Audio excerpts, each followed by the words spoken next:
A primeira temporada de Duna Profecia chegou ao fim, então bora pra nossa análise desse finale que foi sim um grande episódio.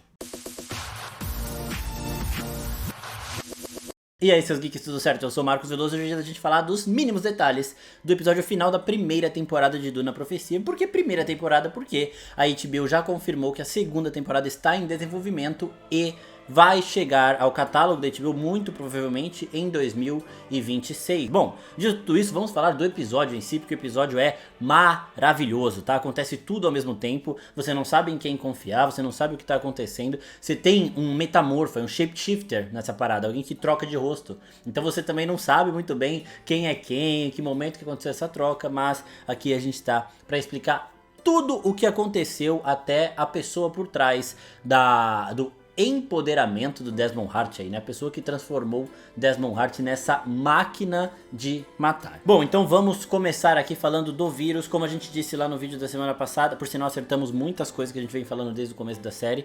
Como a gente disse lá, né? Esse vírus, ele se alimenta do medo. E quando a pessoa enfrenta o seu maior medo, ela costuma correr. E quanto mais você corre, mais o vírus pega você, até o momento que seu corpo queima por completo e você morre, né? E então a parada funciona da seguinte forma: o Desmond Hart, ele está com o vírus dentro dele. Esse vírus passou para todo mundo que teve contato com ele porque é transmissível pelo ar. Só que, contanto que a pessoa não enfrente o maior medo dela, não fique com medo absurdo, ela não vai ter problema nenhum em relação a esse vírus. O que o Desmond Hart também consegue fazer é acessar o maior medo da pessoa. Então quando ele coloca a mãozinha na cabeça ali, ele está meio que ativando esse vírus interno da pessoa, deixando a pessoa cada vez com mais medo para que esse vírus consiga se alimentar do medo da pessoa, que é assim que funciona. E eu gosto muito de como a série faz isso se tornar visual pra gente, né? A gente sabe que o medo é meio que um conceito psicológico e tudo mais, só que a série, através daquela fumacinha que vai ficando mais escura, eles conseguem mostrar pra gente esse vírus tomando forma, né? Então achei muito legal, muito por conta da tecnologia medicinal que tem nessa época, as Bene Gesserit e tudo mais. Então eles conseguem tornar visual esse conceito do vírus se apossando do medo da pessoa, controlando esse medo e matando ali os seus hospedeiros, né? Então todo mundo tá com o vírus, mas só quem enfrenta o medo num nível extremo é que está vulnerável a ser queimado. O Desmond Hart tem a habilidade de ativar esse medo extremo para que o vírus possa se alimentar cada vez mais. Então isso explicadinho. Por que as Bene Gesserit estavam tendo os sonhos com aqueles olhos azuis e tudo mais e as outras pessoas infectadas não? Acredito eu, mesmo elas sendo aprendizes, acólitas e tudo mais, que elas tenham uma noção maior da própria mente, da própria psique ali, capaz de identificar que tem alguma coisa errada, né? Então o sonho delas era um pouco mais profundo. Elas, com os medos delas e tudo mais, elas podiam sentir isso, e sentindo isso elas ativavam esses gatilhos, né? E aí conseguiam ver tudo isso. Já o caso da irmã Jen, que é aquela que não teve os sonhos, que era imune a tudo isso, aparentemente ela tem uma dificuldade maior de acessar a dor, tá? Se você tem uma dificuldade de acessar a dor, uma dificuldade maior de acessar o medo, a dor, você não tem esses sonhos. O caso dela não ter esses sonhos, talvez seja mais parecido com todas as outras pessoas, os civis infectados que não tiveram esses sonhos, do que algo genial que ela sinta ali, né? Ela tinha algumas ressalvas de caçar esse medo, de ir atrás disso. A gente já viu ela resistindo a outros testes da Ordem antes, muito por conta dessa resistência que ela tem de encarar o medo, de encarar a dor. Nesse episódio isso muda mais pra frente quando ela quebra os polegares pra se soltar. Mas antes disso não, talvez por isso que ela fosse imune a esse vírus. Bom, o vírus explicadinho, achei fascinante como eles tornam isso visual e como eles foram criando isso aos poucos, né? A gente ainda vai falar um pouquinho mais sobre quem está por trás desse vírus, porque aí vai ficar ainda mais fácil de entender tudo. Mas antes, outra coisinha que a gente tinha falado antes e que se confirmou aqui é que o Kieran Atreides, que é o mestre da espada, o traidor que tá junto com a princesa agora, ele é realmente o filho daquele menininho Atreides que a Tula deixou fugir quando ela matou todos os Atreides, inclusive o Ori, que é o pai do Desmond e tudo mais. Então vocês lembram no episódio que mostra o passado da Tula, ela estava tendo um relacionamento com um Atreides, ela se revela uma Harkonnen, envenenou todos os Atreides ali, mas tem um menininho, que é o mesmo ator que está em House of the Dragon inclusive, que ela meio que se apegou a ele, né? Eles brincaram um pouquinho, ela ensinou uns negócios pra ele. Ele viu todo mundo morrendo e ela falou pra ele, foge. Aquele menino também é um Atreides. E aqui nesse episódio foi confirmado que ele é o pai do Kieran Atreides. E o Kieran fala o seguinte, meu pai me contava histórias sobre esse monstro. Um monstro que se disfarçou entre nós Atreides e matou todo mundo. É a Tula. Ele está falando da Tula Harkonnen, né?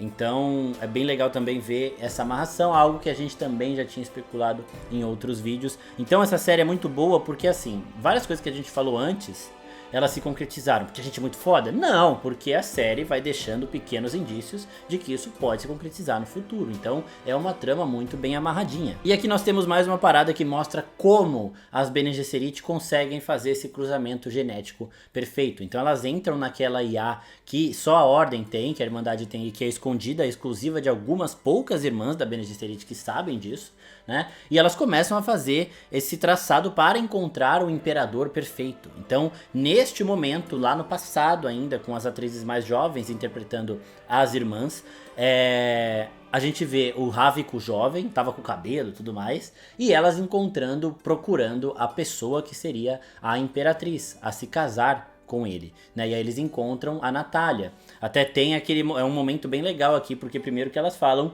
que o Hávico é mais propício à estabilidade do que à força, então ele é meio cagão mesmo, já dava pra elas saberem disso desde sempre.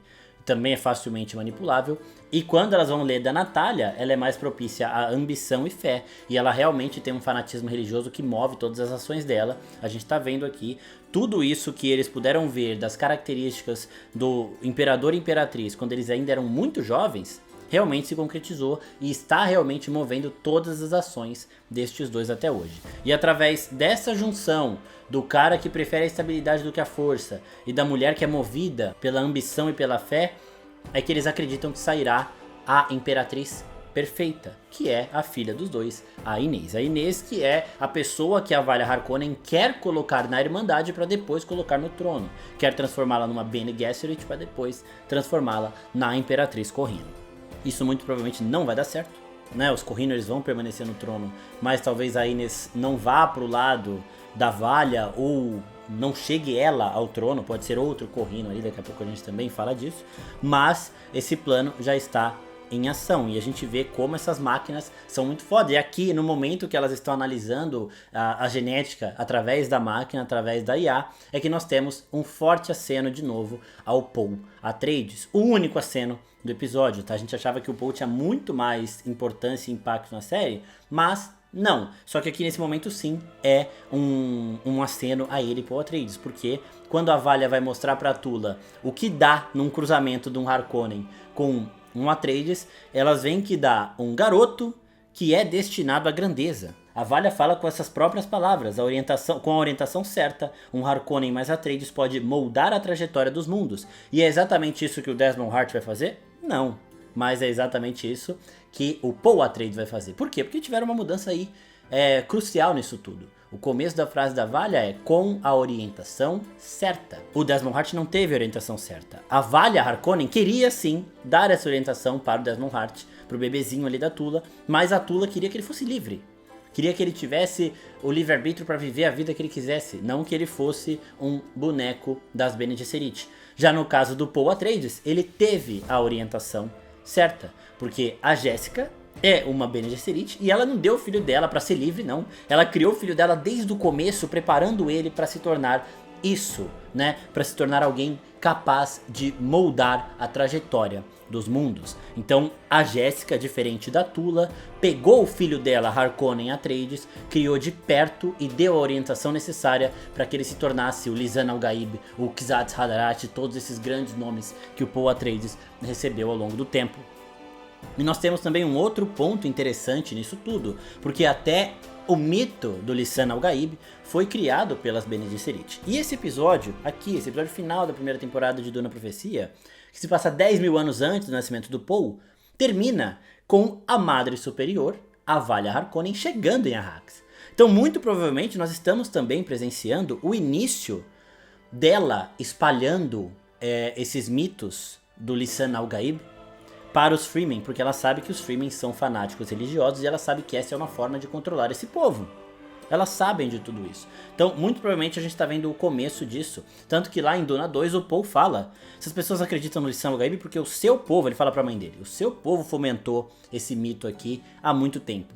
Ou há muito tempo, que ele façam 10 mil anos no passado, e a gente vai ver o começo disso na segunda temporada de Duna Profecia. Então esse é um dos pontos que me deixa mais ansioso pra essa próxima temporada. A coisa que a gente acertou é que Theodosia, ela foi sim realmente um experimento dos Bene Tleilax que a gente falou lá no quando a gente descobre os reais poderes dela, né? Então ela foi um experimento desses seres que têm essa habilidade de mudar de rosto. Esses seres que 10 mil anos no futuro serão importantes para a história que a gente vai ver em Duna 3, que vai adaptar os acontecimentos de Duna Messias. 10 mil anos antes, no momento que a série se passa, estava tudo ainda no campo da especulação, de testes, experimentos. Então a Theodosia foi um experimento, muito provavelmente eles consideraram um experimento fracassado por algum motivo, talvez porque essa transformação dela gere toda essa dor que ela passa, talvez ela demorou para despertar, ou talvez eles simplesmente obtiveram o que queriam com ela e descartaram ela para o bem da Valia Harkonnen, que acabou acolhendo ela e conseguiu um forte ativo para ajudar as Bene Gesserit a conseguirem mais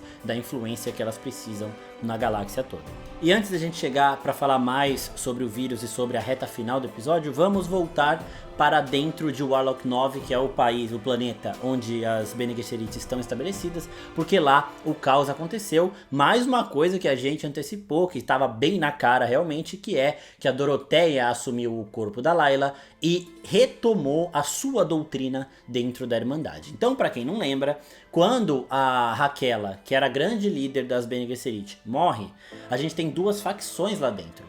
O lado da Dorotheia, que era um lado que queria menos controle das Bene Gesserit, elas seriam mais essas conselheiras religiosas e tudo mais, capazes sim de identificar mentiras e verdades, mas sem agir diretamente, sem buscar essa trama de bastidores para colocar alguém no trono e tudo mais, né? Enquanto nós tínhamos o lado da Valia Harkonnen, que seguia as intenções da criadora da Ordem, Rakella, que é delas não só ajudarem os imperadores, como moldarem o caminho. Elas vão pavimentar o caminho, elas vão escolher o caminho. As Bene Gesserit que interferem diretamente em tudo, é o que a Valia segue. A Valia prevaleceu porque a Valia criou a voz, né? Só que, no momento que a Tula traz a Layla de volta, a Layla estava sim vulnerável às antepassadas dela.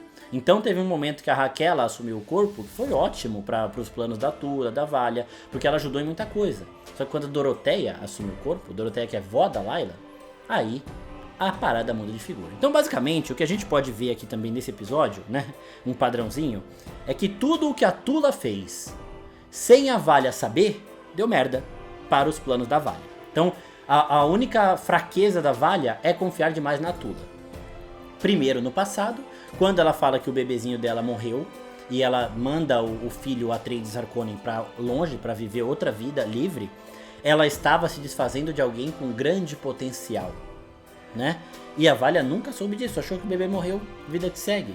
A Valia ia criá-lo para ser o Xath Hadarat, para ser o que o Paul Atreides é agora, 10 mil anos depois, porque Harkonnens e Atreides não se relacionam com muita frequência, né? Então realmente é uma a cada 10 mil anos que acontece aí. E a outra foi quando ela traz a Layla de volta. A Valia não estava sabendo disso, a Valia estava resolvendo as tretas com os Corrino lá no Império lá e tudo mais. Então ela trouxe a Layla de volta, teve um benefício disso quando a Rakella assume e consegue identificar ali o início de como funcionava o vírus do Desmond Hart. Mas quando a Dorotheia volta, não. E a gente já tinha falado também que os ensinamentos da Dorotheia, mesmo sem ela ali, estavam crescendo muito na Ordem, porque algumas acólitas foram fuçar, encontraram essa vertente, né? E estavam meio que pregando isso. Por quê? Porque a Valia confiou muito também no poder e na influência dela, mas ela não criou acólitas fiéis a ela.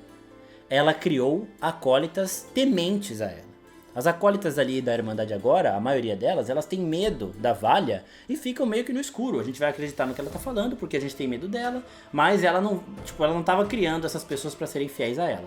Essa é a merda, porque quando a Dorotheia volta, essas acólitas não têm fidelidade nenhuma à Valia. Então elas traem a Valia assim, ó, rapidinho, e foi isso que realmente aconteceu. E aí, aqui nós também temos a explicação de por que talvez os planos das Bene Gesserit depois demorariam 10 mil anos para se concretizar.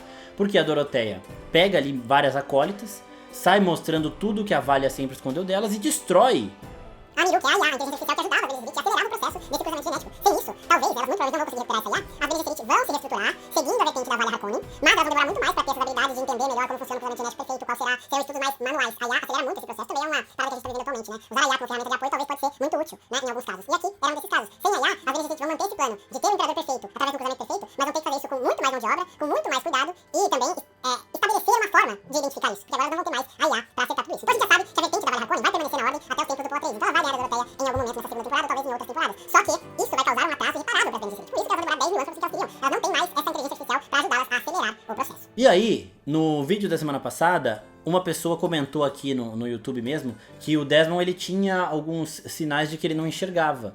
E realmente um olho dele é diferente do outro, ele enxerga, tanto que quando ele vê a Tula ele fica assustadíssimo, porque ele sabe que ela é a mãe dele, né? Mas um olho dele é meio máquina, e se você olhar realmente um olho é diferente do outro. Tá? Então bem legal esse detalhe, porque a gente descobre que quem estava usando o Desmond Hart como essa máquina de matar era uma IA.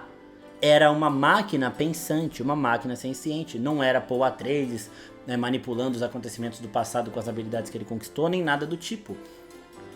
Faz sentido, porque a gente está aqui 100 anos depois da guerra contra as máquinas, 10 mil anos antes do Poa Atreides. Então a ameaça que está mais perto são as máquinas. As máquinas perderam a guerra há 100 anos. Só que elas ainda querem retomar o seu poder. A gente viu que as máquinas não foram completamente extintas da galáxia, né? Então aqui elas ainda estão reagindo. As máquinas perderam a guerra, mas algumas dessas máquinas conseguiram escapar. E com certeza a pessoa que está por trás, porque a Valia viu uma silhueta ali encapuzada e tudo mais, é alguém do lado das máquinas. Sim, pode ser alguma máquina pensante que sobreviveu a essa guerra, pode ser alguma réplica de uma dessas máquinas pensantes, isso é assunto para outro vídeo, mas o ser que está por trás disso tudo, aquela silhueta que a Valia viu na visão que ela teve através do Desmond ali, é uma máquina pensante. O Desmond Hart é a arma que as máquinas pensantes vão usar para tentar rebater a humanidade, para tentar recuperar todo o poder que elas perderam durante essa guerra dos humanos contra as máquinas, né? No tempo do Poa Atreides, as máquinas estão completamente extintas e proibidas, as máquinas pensantes, as inteligências artificiais, mas aqui ainda não. Elas ainda conseguiram sobreviver, perdendo a guerra, e agora estão tentando contra-atacar, estão tentando recuperar aquela posição que elas tinham perante a humanidade antes dos eventos que a gente está vendo na série. 100 anos antes, na época ali de Vorian Atreides, por exemplo. Aqui nós temos uma frase ali, o slogan das Bene Gesserit, que é: o medo é o assassino da mente. Isso eu estou falando do tempo de Poa Atreides, 10 mil anos antes no futuro. E a gente está vendo o surgimento desse slogan aqui. Porque é literalmente o que está acontecendo. É assim que o vírus ataca. O vírus, o medo, é o assassino da mente. Se você cede ao medo, você acaba morrendo. Então, esse vírus que o Desmond Hart trouxe para a humanidade, para as Bene Gesserit, é o que vai moldar também a forma delas agirem no futuro. E esse vírus vai ser bom para o futuro da Ordem, porque elas vão aprender a controlar ainda mais os seus próprios medos. Essa frase é um pouco maior do que o medo é o assassino da mente, né? Em um certo momento dela, a gente tem o seguinte: eu enfrentarei o medo e ele passará por mim, além de mim, que é basicamente o que a Valia Harkonnen fez. Ela estava diante do seu maior medo, que é ter sido a causadora da morte do irmão Griffin, porque ela salvou o Griffin. A gente viu essa cena do salvamento, eles já tinham falado desse momento antes, que ela usa a voz para forçar ele a nadar. Mas ela também causou a morte dele, porque ela que incitou ele a ir atrás do Vorian Atreides tentar recuperar a honra dos Harkonnen. Ele fez isso e ele voltou morto, né? Então o maior medo dela é de ter isso jogado na cara dela. O seu irmão Griffin morreu por sua causa. Só que ela estava sedenta, tentando combater, tentando fugir do medo. Só que a Tula chega, a Tula já sabe como funciona, e a Tula fala: você não tem que fugir do medo, você tem que encarar o medo. Quando ela encara o medo, ela resiste ao avanço do vírus, ela consegue controlar aquilo e ela consegue ver além daquilo. Meu medo passará por mim, além de mim. Então depois disso, ela consegue trilhar o caminho contra esse vírus que está atacando ela e ver quem está mandando isso para ela. E é aí que ela tem acesso a essas visões, tem acesso a tudo que está rolando na mente do Desmond Hart. É aí que ela vê o que aconteceu de fato com ele. E aqui nós temos uma outra resposta. Essas máquinas pensantes que pegaram Desmond Hart, elas também implantaram na mente dele uma falsa memória de que ele tinha sido comido por um Shar-Lud. Ele não foi comido por um Shar-Lud e voltou, né? Ele foi pego por uma máquina pensante, foi feito de experimento, e durante esse experimento, durante elas adicionando ali esse vírus nele, transformando ele nessa máquina de matar, elas colocaram também uma memória. Você foi comido por um Shar-Lud e foi devolvido por ele. Então, o que ele acha que é um poder divino, porque ele, assim como a rainha Natália, veneram os Shar-Lud como divindades, é na verdade um poder tecnológico. A gente tem muito daquela parada de divindades e tecnologias. A gente vê isso, por exemplo, na Marvel com o Thor. O Thor, ele vive em Asgard, que é um reino divino, mas as formas que eles conseguem de medicina, por exemplo, é algo mais tecnológico. É uma tecnologia tão avançada que parece ser feitos de deuses, né? Serem coisas mágicas, coisas divinas. Então é muito legal também ver como essas coisas se conversam e como essas máquinas pensantes usaram desse fanatismo religioso para fazer com que o Desmond Hart fosse também facilmente manipulado. Ele acha que ele foi comido por um Shar-Lud. Se você tentar ver na mente dele, ele vai estar falando a verdade. Mas isso também é uma memória implantada. E nisso a gente tem a resposta que aqueles olhos azuis não são do Paul Atreides, são de uma máquina pensante, e a voz que ele escuta também. O Shar-Lud vem primeiro porque ele acreditava que tinha sido vítima de um Shar-Lud e tinha também sido salvo por um Shar-Lud, o que não aconteceu de fato. E aí, nessa série nós temos também a conclusão do Rávico Corino, que ele era um covardão e morreu como tal, né? Ele escolhe, a única vez que ele escolheu o próprio destino foi no momento em que ele se mata. E aí, nós temos uma outra referência aos filmes, a agulhinha. A agulhinha que a Francesca recebe da Valha para matar o Rávico é a mesma agulha que a Madre Superior em Duna 1 usa no Paul. O Paul coloca a mão na caixa, ela fala o que tem na caixa. É o medo, né? O medo é o assassino da mente, é aí que entra a parada. E ele começa, ele grita, mas ele resiste, ela tava com a agulhinha aqui, né? Aquela agulhinha que se pega na pele dele, ele ia morrer, mas ele resistiu, ficou firme ali e deu tudo certo. A Francesca não usa a agulha porque ela tenta fazer as coisas...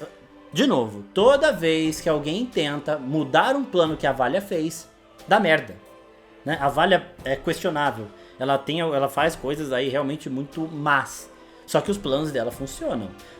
As duas vezes que a Tula fez coisas sem a Valha saber deu merda, e quando a Francesca também tenta mudar as coisas que a Valha tinha falado pra ela, também dá merda, né? E a gente viu acontecendo, a Natália aproveita esse mole que a Francesca deu, mata ela com a agulhinha, vai se aproveitar disso porque não foi, ela não teve nada a ver com a morte do Rávico naquele momento, não tem digital dela nem nada. Vão chegar lá, ela vai falar que ela matou realmente a Francesca, a Bene Gesserit, porque ela viu que a Francesca matou o Rávico. Então isso vai cair ainda nas costas das Bene Gesserit. E aí, termina a temporada com a Valha, o Kiran e a Inês chegando em Arrakis. Ou seja, nós temos um Corrino, um Atreides e um Harkonnen em Arrakis. As três famílias mais importantes da galáxia, pelo menos no tempo de Paul Atreides, no planeta mais importante de todos. E este é o cenário para a próxima temporada. A Ordem das Bene Gesserit sofrendo um motim, Tula Harkonnen tentando salvar Desmond Hart, o filho dela, que é essa junção de Atreides e Harkonnen, enquanto nós temos um Harkonnen, um Corrino e um Atreides em Arrakis, buscando as máquinas pensantes que estão tentando combater a humanidade, contra-atacar a humanidade. E nisso, gente, toda a expectativa para essa segunda temporada se torna muito mais interessante. Ainda, além disso tudo, nós teremos um problema de sucessão. Porque agora que a Inês foi embora e o Rávico tá morto, quem vai ascender ao trono? A Natália, a Imperatriz? Ou o Constantine, que é o filho do rei e ele ainda também controla a frota imperial? Né? Aos olhos do povo, faz muito mais sentido você nomear o filho do rei, mesmo que ele não seja filho da rainha, para ser o novo imperador. Até porque ele tem o controle da frota imperial do que ela. Então a gente vai ter tudo isso acontecendo enquanto a Valha Harkonnen quer que a Inês seja a Imperatriz e ascenda ao trono. O que não vai acontecer por conta de tudo isso que a gente já falou. As Bene Gesserit não vão conseguir a irmã no trono neste momento da história. Então provavelmente o que eu acredito que vai acontecer é que o Constantine chegue ao trono e ele se torne um rei menos banana que o pai e mais militar que o pai também, né? O que também vai ser um problema. Porque talvez ele tenha um rancorzinho das Bene Gesserit, porque a mãe dele era uma Bene Gesserit e largou ele lá. Ele cresceu não tendo tanta atenção dos pais quanto a irmã teve e tudo mais. Pode ter um rancor com as Bene Gesserit aí, talvez não. Mas o que dá pra gente já deduzir aqui é que a Inês não vai conseguir sentar nesse trono e nós temos esses dois outros players para sentar, já que os Corrino vão permanecer no trono do Império até os tempos de Paul Atreides. Talvez não o Corrino que as Bene Gesserit queiram, mas um dos Corrino. Eu espero que vocês tenham gostado dessa análise. Se gostou, curte aqui, se inscreve no canal e perguntem se alguma coisa não ficou clara, porque a gente ainda vai fazer mais vídeos falando sobre quais máquinas pensantes podem ser o ser que está orquestrando tudo isso dos fundos, né? Alguém que vai aparecer na próxima temporada, algumas outras coisas que podem vir na próxima temporada, então já ativa o sininho também para receber a notificação de quando esse vídeo será postado. É isso, pessoal. Se você está vendo esse vídeo aqui no dia que ele foi postado, Feliz Natal! Feliz Ano Novo também. Fiquem no canal porque ainda vai ter muito conteúdo esse ano. Tem coisa de Sonic pra sair, de Mufasa, muita coisa mesmo. Então é isso. Até a próxima, pessoal. Tchau, tchau.